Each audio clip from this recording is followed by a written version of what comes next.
الله الرحمن الرحيم ورتوا صح يا صاحب كي غير وإلى غير رجعوا الميت مركوبة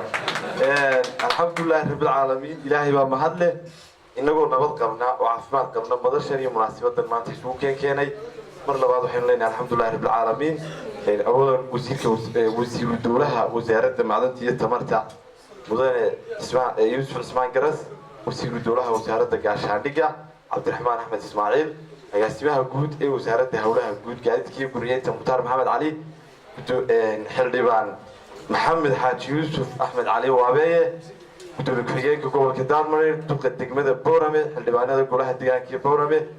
howlwadeennada iyo inamada sharafta inamada sharafta badan naadigan hawshiisa abaabulay xildhibaanada golaha deegaanka Oodweyne martiradkii mas'uuliyiinta kale hooyooyinka iyo haweenka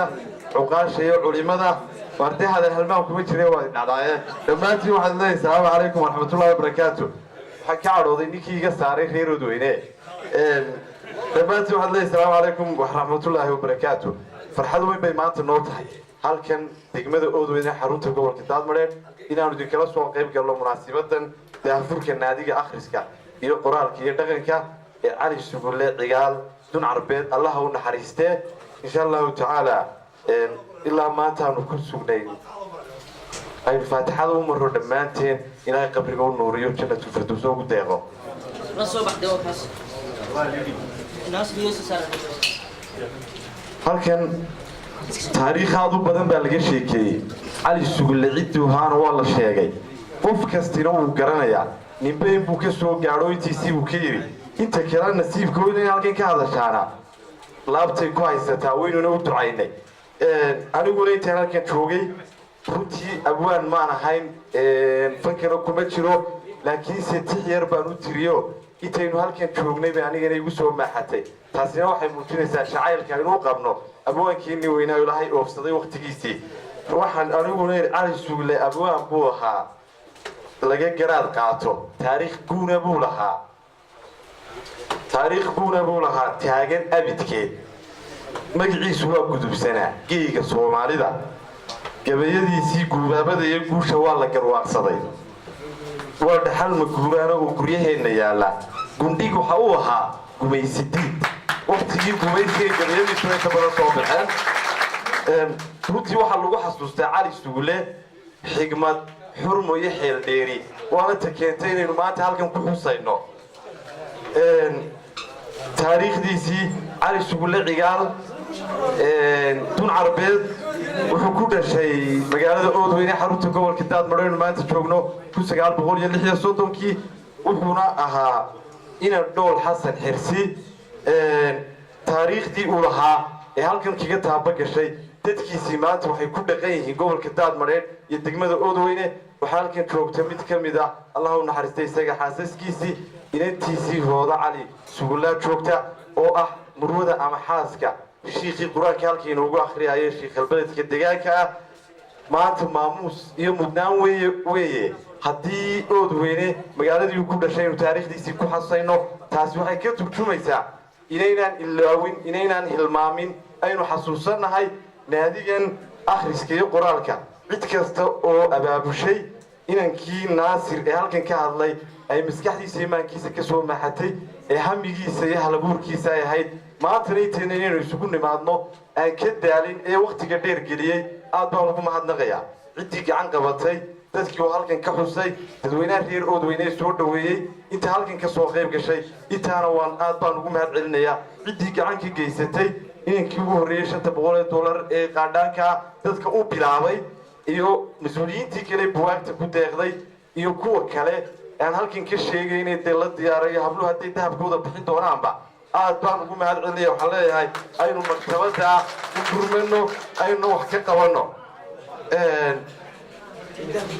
maanta waa maalinta weyn ee qiimaha badan ee halkan isugu nimi annagu ka xukuumad ahaan wasaaradda hawlaha guud gaadiidka iyo guryeynta xukuumadda Axmed Silaaye ka mid tahay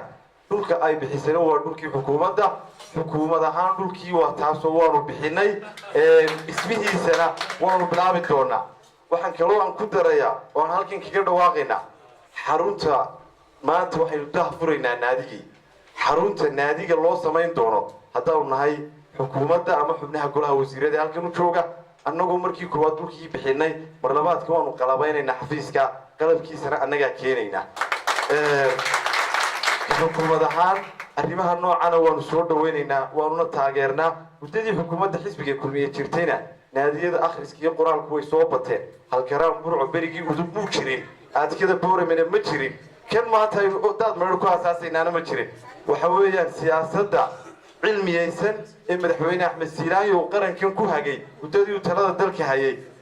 isagoo ka duulaya dhiirigelinta dhallinyarada iyo inaynu dhidibada u aasno aqoonta iyo waxbarashada taas waxay muujinaysaa inaanu dadaal weyn gelinay doorkaygiina ka qaadanay aqoonta iyo horumarinteeda marka labaad muddaxileedka dambe xisbiga kulmiye dee waanuba dhammayn doonaa maadaama intii hore ay bilaabantay nin wax bilaabay unbaa dhammeeye taana inaanu dhammaynaanu diyaar u nahay haddii alla yadhi runtii waxaa jirtaa halkan maktabaddu waa saddex waa dhul iyo dhismaya qalab ee dhulkiina bixinay qalabkiina bixinay dhismihiina wuu imanaya waxaa kaloo muddaxileedkayga dambe ku jirta gobolka daadmareed gobollada la tartamay inuu noqdo jaamacadda daadmareed universityna waxay noogu jirtaa barnaamijkayga iyo qorshahayagoo mar haddii naadiyadii oodweyne yimaadeen dee jaamacadaynu jabaynaa jaamacaddana waan ku daraynaa dugsiyada halkan ka jira arrintii maamuluu ka hadlay ka xukuumad ahaan guddoonka waxbarashada ee gobolka daadmareer jooga oo kaashanaya wasaaraddiis waxbarashada iyo maamulka gobolka iyo degmada ayaa xallili doona laakiin ka xukuumad ahaan ma aqbalayno arday magaalada jooga oo iskuulkii u furan yahay oo kulmiye bilaash uga dhigay ayaa iskuulka loo diidaya amaan iskuulka tegayn malcaamadaha iyo qur-aanka waynu tixgelinaynaa waynuna qur-aankuna waa kalaamullah dadkeennu inay qur-aanka iyo diinta bartaanna waynu jecelnahay arrintaa waynu ku dadaalaynaa laakiin dhigeeda iskuullada waa loo direerayaa oodweynena lagama aqbalayo oodweyne taariikhdiisii cid ay ka lunsan tahay ma jirto xilligii waa aqoonta hoyga u ahaa xilligii iskuulkii oodweyne fura dadkii ka baxayna dad badan oo maanta magac kule somaliland baa ka mid ah waaba halkii laga asaasay dee aqoontu inay ay luga yeelato arrintaana aad baanu iyadana u taakiidinaynaa runtii halkan wax badan iyo dee hadallo badan iyo taariikh badan baa ka baxay iyadoo kaftana waan ku darayaa halkan waxayna la jooga xildhibaan waabey waa xildhibaankii deegaanka daadmareer baynu 2005 ka dooranay day badan oo codaynu ku lahayn iminkana cod kaloo inaga doonayaa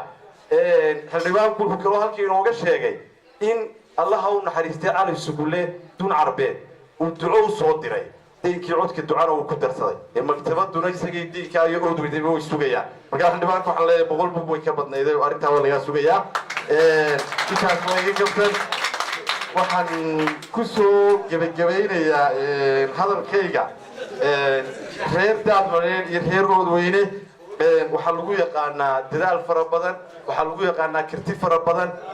laakiin kartidooda iyo dadaalkoodu way muujiyaan waxaan doonayaa naadiga akhriska ee daadmareer muddo yar in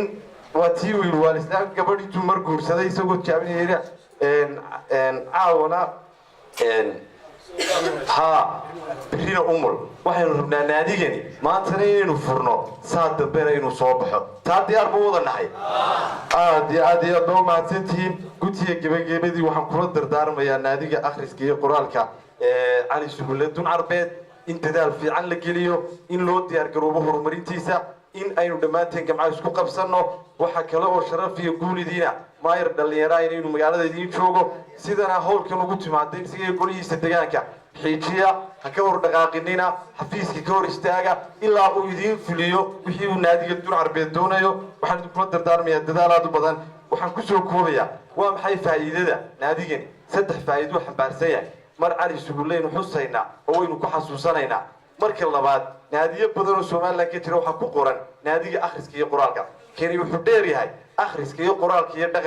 dhaqanka dhalinyarada ilaalisa iyagana waa lagu ilaalinayaa dhaqankiina wuu xambaarsan yahay aan arinta fiiro gaar ah u yeelano oo aan aad uga horgalno marka saddexaadna wuxuu leeyahay weynayntii akhriska oo mar walba uu xasuusinaya inta uu faa'iido baarmaanta reer daadmareer nasiib u heleen